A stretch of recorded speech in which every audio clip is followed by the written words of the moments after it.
রাজনৈতিক দল যারা জনগণের সাথে সম্পর্কিত, যাদের নেতারা, যাদের নির্বাচনী এলাকা আছেন, যারা বিগত স্বৈরাচারের আমলে আন্দোলন সংগ্রামে আপনার হুম। যথেষ্ট পরিমাণ ভূমিকা রেখেছেন, তাদেরকে নিয়ে একটা জাতীয় ঐক্যমত্য সরকার গঠন করা হবে এবং তার আগে সংসদ নির্বাচনে তাদের পক্ষে আসনগুলো ছাড় দেওয়া হবে। এগুলো রাজনৈতিক দল যারা আপনার 2014 সালের নির্বাচনের পরে ঘোষণা দিয়ে সরকারের পক্ষে চলে গেছে, শেখ হাসিনাকে কাউমি জননী বলে, কাউমি জননী আখ্যায়িত করে তারা চলে নিচে আশ্রয় গ্রহণ করেছে। আপনার যদি এখন এই মুহূর্তে এই ধরনের পরিবর্তন না হতো, তাহলে তারা কিন্তু নাকে সরিষার তেল দিয়ে ঘুমাতো। তিনটা সম্ভবত প্রতিনিধি পেয়েছেন। তাহলে জামাত এই মুহূর্তে এত বড় দল হয়ে যায়নি যে বিএনপি কে চ্যালেঞ্জ করবে। এটা হয়তো একটা কথামালা রাজনীতি অথবা নেতা কর্মীদেরকে উজ্জীবিত করার রাজনীতি, কিন্তু জামাত নিজেও বিশ্বাস করে না যে তারা আপনার মেজরিটি পাবে। খাওয়া দাওয়াটা খুব সিম্পল, খুব বেশি খাওয়া দাওয়া হচ্ছে না, আলোচনাও হচ্ছে। তো আলোচনার অগ্রগতিটা খুব কম আর কি, সেটা দৃশ্যমান নয়। তো আগামী কয়েকদিনের মধ্যে যদি দৃশ্যমান না হয়, তাহলে সেখানে আলোচনাটা খুব সফলতার মুখ দেখবে, এটাও মাঝে মাঝে বিশ্বাস করতে কষ্ট হচ্ছে আর কি। কারণ আসলে ঐক্যমত্য কমিশন কিসের ভিত্তিতে ঐক্যমত্য করতে চাচ্ছেন, সেটাও আমাদের কাছে এই মুহূর্তে বোধগম্য নয়। গতকালকে আমরা একটা প্রশ্ন রেখেছিলাম। তো আশা করি আগামী পরশুদিন যখন আবার ঐক্যমত্য কমিশনের মিটিং হবে, তখন সেটা আমরা আলোচনা করে নেবো আর কি। এখানে এই অন্তর্বর্তীকালীন সরকার যত দ্রুত নির্বাচন দেবেন, ততই তাদের জন্য মঙ্গল। এখানে অতীতেও আপনার অনেক ইতিহাস আছে। শেখ হাসিনা 15 বছর পরেও পালিয়ে যেতে বাধ্য হয়েছে। মঈন ফখরুদ্দিনরা একটু বেশি মানে ইয়ে করতে গিয়ে, আপনার আত্মলামি করতে গিয়ে আপনার তাদের পরিণতি আমরা দেখছি।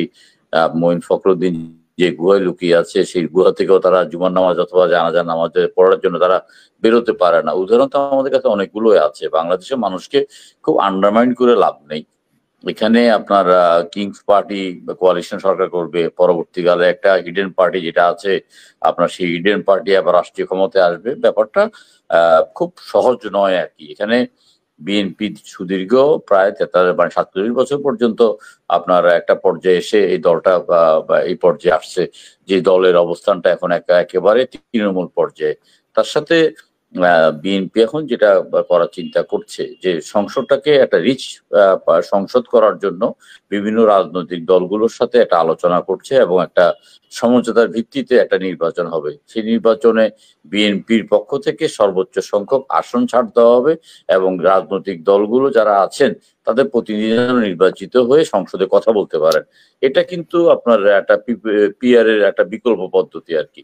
পিআরএ যেভাবে যে চাচ্ছেন যে বিভিন্ন রাজনৈতিক দলগুলোকে সংসদে আনার জন্য, বিএনপিও চাচ্ছেন যে বিভিন্ন মেধাসম্পন্ন রাজনৈতিক দল যারা জনগণের সাথে সম্পর্কিত, যাদের নেতারা, যাদের নির্বাচনী এলাকা আছেন, যারা বিগত স্বৈরাচারের আমলে আন্দোলন সংগ্রামে আপনার হুম। যথেষ্ট পরিমাণ ভূমিকা রেখেছেন, তাদেরকে নিয়ে একটা জাতীয় ঐক্যমত্য সরকার গঠন করা হবে এবং তার আগে সংসদ নির্বাচনে তাদের পক্ষে আসনগুলো ছাড় দেওয়া হবে। এটা হলো যে বিএনপির নীতি নির্ধারণ সিদ্ধান্ত এবং এটা আমরা অবহিত আছি।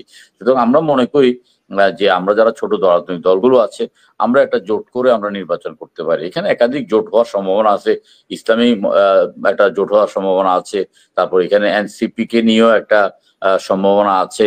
বিএনপি কে নিয়েও একটা সম্ভাবনা আছে। এখানে ধরুন দ্বিমুখী অথবা ত্রিমুখী একটা আপনার প্রতিযোগিতা আপনার কি মনে হবে, হয় ইসলামিক প্রতিদ্বন্দ্বিতা হবে। দলগুলো বিএনপির বিপক্ষে দাঁড়াবে, মানে ইসলামিক দলগুলো বিএনপির বিপক্ষে দাঁড়িয়ে একই প্ল্যাটফর্মে আসবে এরকম, সেখানে গণ অধিকার পরিষদ তারপরে এনসিপি ওদের সাথে যোগ দিবে, এরকম দুই ভাগ হয়ে যেতে পারে কিনা? একটা হচ্ছে বিএনপি আর না, ডিএমপি। এইরকম ভাগ হওয়ার সম্ভাবনা খুবই কম। ইসলামিক দলগুলো এখন এই পর্যন্ত আবেগের মধ্যে আছে বলে তারা দেখাচ্ছে যে তারা একটা আপনার তারা একটা সমাবেশে গিয়েছে, কিন্তু ইসলামিক দলগুলোর মধ্যে মানে আকিদা এবং আপনার নিয়ে তাদের মধ্যে একটা বড় ধরনের আপনার সমস্যা আছে।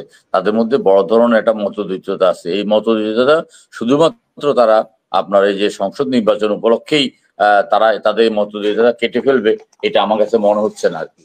তো সেই ক্ষেত্রে আপনার গণ অধিকার পরিষদ অথবা এবি পার্টি তারা গিয়েছেন সেখানে, যাওয়ার পরে সেখানে তারা বক্তব্য রেখেছেন, পিআর পদ্ধতির পক্ষে বলেছেন। কিন্তু আপনার এখানে ভবিষ্যতে যে তারা তাদের অবস্থান পরিবর্তন করবে না এটা না। আর সব ইসলামিক রাজনৈতিক দলগুলো কিন্তু ওই চরমোনাই পীর সাহেবের আপনার অংশগ্রহণ করেন নাই। চরমোনাই পীর সাহেবের রাজনৈতিক দল 2023 সাল পর্যন্ত আওয়ামী লীগ সরকারের আপনার একদম আজ্ঞাবহ রাজনৈতিক দল ছিল। তারা অতীতেও মানে বড় বড় জনসভা করতো ইয়েতে বড় বড় মিটিং গুলো করতো আপনার সোহরাওয়ার্দী উদ্যানে। আওয়ামী লীগের স্বরাষ্ট্রমন্ত্রী, আওয়ামী লীগের তথ্যমন্ত্রীরা প্রধান অতিথি থাকতো, এবং সেখান থেকে আপনার এই আপনার দলটা 23 সালের পর থেকে আপনার ওই বরিশাল মানে পৌরসভা নির্বাচনের পর থেকে তাদের মধ্যে থেকে এক ধরনের সরকার বিরোধী অবস্থান দেখা যায়। এছাড়া আরো অনেকগুলো রাজনৈতিক দল যারা আপনার 2014 সালের নির্বাচনের পরে ঘোষণা দিয়ে সরকারের পক্ষে চলে গেছে, শেখ হাসিনাকে কাউমি জননী বলে, কাউমি জননী আখ্যায়িত করে তারা চলে নিচে আশ্রয় গ্রহণ করেছে। আপনার যদি এখন এই মুহূর্তে এই ধরনের পরিবর্তন না হতো, তাহলে তারা কিন্তু নাকে সরিষার তেল দিয়ে ঘুমাতো, তারা কিন্তু শেখ হাসিনার বিরুদ্ধে কোনো আন্দোলন করতো না। সুতরাং আপনার ওই ধরনের ইসলামিক দলগুলো জনমনে খুব বেশি প্রভাব সৃষ্টি করতে পারবে এটা আমি মনে করি না। এবং যে কারণে আমার মনে হয় যে আমাদের অপেক্ষা করতে হবে এই ইসলামিক রাজনৈতিক দলগুলো কতটা তারা ঐক্যবদ্ধ করতে পারে এবং তারা কতটা জনগণের প্রতিনিধিত্ব করে সেটা আমাদেরকে দেখতে হবে, একটু অপেক্ষা করতে হবে আর কি।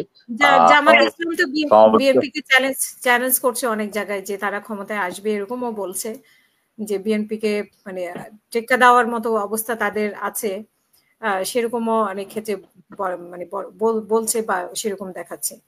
আপনার কি মনে হয় জামাত ইসলাম কি আসলে শক্ত অবস্থানে গেছে? দেখেন, এখানে তো আপনার কথা বলতে রাজনীতিবিদরা তো এমনি আপনার কথামালার রাজনীতি নিয়ে তারা বেশি ব্যস্ত, কথা বলতে পারে। জামাতের অতীত ইতিহাস তো সেরকম ভাবে বলে না। আপনার জামাতের অতীত ইতিহাসটা আপনার সেভাবে বলে না যে তারা আপনার ভোটের মাঠে খুব বেশি তারা কিছু করতে পেরেছে। 96 সালের নির্বাচনে যখন তারা এককভাবে নির্বাচন করেছে, তারা 18টি আসন থেকে নামিয়ে 3টি আসন পেয়েছেন। আবার তাদের সর্বশেষ যে নির্বাচন 2008 সালে তারা একটা বা তিনটা সম্ভবত প্রতিনিধি পেয়েছেন। তাই জামাত এই মুহূর্তে এত বড় দল হয়ে যায়নি যে বিএনপি কে চ্যালেঞ্জ করবে। এটা হয়তো একটা কথামালার রাজনীতি অথবা নেতা কর্মীদেরকে উজ্জীবিত করার রাজনীতি, কিন্তু জামাত নিজেও বিশ্বাস করে না যে তারা আপনার মেজরিটি পাবে। এটা কেউ বিশ্বাস করে না, এটা পাগলও বিশ্বাস করে না। সুতরাং এটা এক ধরনের হয়তো রাজনৈতিক চাপানুতান, এটা রাজনৈতিক ভাবে থাকবে, রাজনীতি মাঠে থাকবে, এটাই রাজনীতি এবং এটাই গণতন্ত্র। এটাকে আমরা মেনে নিতে হবে, কথা বলতে হবে, আমাদের অপেক্ষা করতে হবে ভবিষ্যতে নির্বাচনের জন্য।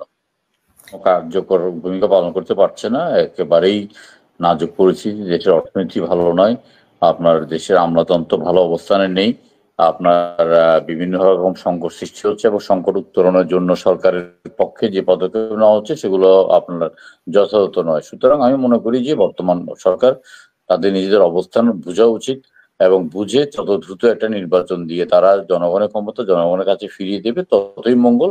অন্যথায় কিন্তু দেশের সংকট বৃদ্ধি পাবে এবং এই সংকট মোকাবিলা করার মতো ক্ষমতা এই রাষ্ট্রপতি, এই আপনার উপদেষ্টা এবং এই অকার্যকর উপদেষ্টার নাই। আমরা মনে করি যে কোনো চক্রান্ত ষড়যন্ত্রের ফাঁদে পাদ না দিয়ে ডক্টর ইউনূস সাহেব একজন আন্তর্জাতিক খ্যাতিসম্পন্ন ব্যক্তিত্ব, দেশের মানুষ তাকে আপনার শ্রদ্ধার চোখে দেখে, আন্তর্জাতিক অঙ্গনে তার গ্রহণযোগ্যতা আছে। এই সময়ে আপনার তিনি যেন আপনার কোন রকমের চক্রান্ত ষড়যন্ত্রে এই বয়সে পা না দিয়ে তিনি যেন একটা সুষ্ঠু নির্বাচন দেন, আমরা এটাই চাই এবং আমরা মনে করি যে ফেব্রুয়ারির মধ্যে নির্বাচনটা হয়ে যাওয়া উচিত।